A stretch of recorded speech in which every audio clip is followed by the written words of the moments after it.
नमस्कार. या क्षणाची सर्वात मोठी बातमी. राष्ट्रवादीचे नेते आणि मंत्री छगन भुजबळ यांना सर्वात मोठा धक्का. अन्न व नागरी पुरवठा विभागामध्ये तब्बल 500 कोटी रुपयांचा घोटाळा केल्याचा शिवसेना आमदार कांदे यांचा गंभीर आरोप. पुरावे दाखवत सुहास कांदे आक्रमक. राजकीय वर्तुळात एकच खळबळ. दरम्यान राष्ट्रवादीचे ज्येष्ठ नेते छगन भुजबळ मंत्री असलेल्या अन्न व नागरी पुरवठ्यामध्ये तब्बल 500 कोटी रुपयाचा घोटाळा झाल्याचा गंभीर आणि खळबळजनक दावा नाशिकचे शिवसेनेचे आमदार सुहास कांदे यांनी केला आहे. दरम्यान यावेळी बोलत असताना सुहास कांदे म्हणाले, मंत्री छगन भुजबळ यांच्या अन्न व नागरी पुरवठ्यामध्ये रेशन धान्य वाहतुकीच्या निविदेमध्ये मोठा घोटाळा समीर भुजबळ आणि छगन भुजबळ यांनी केला आहे. दरम्यान तब्बल 4,000 कोटींच्या या निविदातील तरतूद कंत्राटदाराच्या सोयीनुसार बदलल्या जात आहे. छगन भुजबळ यांच्या आदेशाने समीर भुजबळ काम करतात. छगन भुजबळ यांचे सर्व भ्रष्टाचाराचे काम हे समीर भुजबळ यांच्याकडे आहे. खरं तर या अगोदर हे टेंडर 3 वर्षाचं होतं, परंतु भुजबळ यांनी हस्तक्षेप करत हे टेंडर आता 5 वर्षासाठी केलं आहे.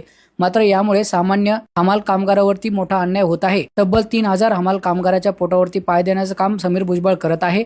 छगन भुजबळ यांच्या आशीर्वादानेच हा संपूर्ण भ्रष्टाचार सुरू असल्याचा आरोप कांदे यांनी केला आहे. महत्वाची बाब म्हणजे सत्तेत सहभागी असलेल्या मित्रपक्षाच्याच नेत्यांवरती अशा प्रकारे भ्रष्टाचाराचे आरोप होत असल्याने सर्वत्र खळबळ उडाली असून महायुतीतील अंतर्गत वाद हा चव्हाट्यावरती आल्याचं बोललं जात आहे. एवढंच नाही तर या संदर्भात आमदार कांदे यांनी विधानसभेमध्ये देखील प्रश्न उपस्थित करत विधानसभेच्या पायऱ्यावरती आंदोलन करत छगन भुजबळ आणि समीर भुजबळ यांच्यावरती कारवाई करण्यात यावी. त्याचबरोबर भुजबळ यांनी काढलेले तब्बल 4,500 कोटी रुपयाची निविदा तात्काळ रद्द करण्यात यावी अशी मागणी देखील कांदे यांनी केली आहे. एवढंच नाही तर भुजबळ हे महाविकास आघाडी सरकारमध्ये देखील अन्न नागरी पुरवठा मंत्री होते आणि आता या सरकारमध्ये देखील ते त्याच पदावरती आहे. खरं तर आपला भ्रष्टाचार लपवण्यासाठी सोयीस्करपणे त्यांनी हे खातं मागितलं आहे, परंतु आता त्यांचा पदभार काढून घेऊन या भ्रष्टाचार प्रकरणाची सखोल चौकशी करून समीर भुजबळ यांच्यावरती कठोर कारवाई करावी. त्याचबरोबर छगन भुजबळ यांचा राजीनामा घ्यावा अशी मागणी आमदार सुहास कांदे यांनी केली आहे. मात्र या संदर्भात मुख्यमंत्री देवेंद्र फडणवीस आणि उपमुख्यमंत्री एकनाथ शिंदे यांनी कोणतीही प्रतिक्रिया दिली नसून आगामी कालावधीमध्ये नेमकं काय घडतं हे पाहणं महत्त्वाचं ठरणार आहे.